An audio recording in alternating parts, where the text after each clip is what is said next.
Gikumpirma sa Davao City Police Office nga nahatag na kang alias Joan ug Michael ang 1 million pesos reward money. Bugti silang paghatag og impormasyon sa mga suspect nga milugos patay kang Architect Blanche Marie Bragas niadtong Mayo 17 sa gabi sa Calinan District, Davao City. Matod ni Police Colonel Alberto Lupaz, ang hepe sa DCPO, nga sa miaging semana pa nahatag sa duha ka mga informante ang reward money. 500,000 pesos ang nadawat matag usa kanila.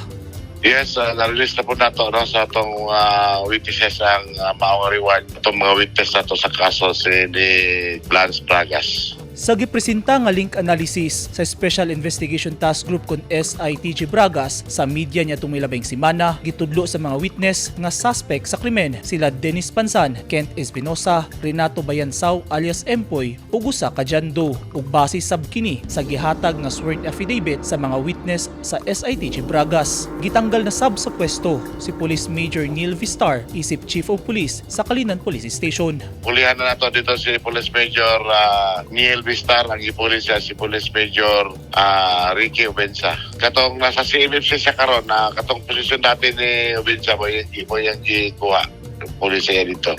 Kahinumduman nga si Davao City 1st District Congressman Paulo Duterte ang mitanyag sa 1 million pesos nga reward money sa makatudlo sa mga suspect nga milugos patay kang Bragas. Sumala sa DCPO, case cleared ug dili case closed ang kaso ni Bragas. Padayong gipangita sa kapulisan ang yelo nga umbak nga ulahing gisakyan ni Bragas nga nakuhaan og CCTV footage ayha ang insidente. Padayon ta kay wala pa mo na to na recover itong umpak pati itong isa ka dyan so padayon pa kita kaya makuha to din identity aning isa ka dyan o katong ma-recover tong umbak ng isakyan. Nakakustudiya na sa PDEA si Empoy.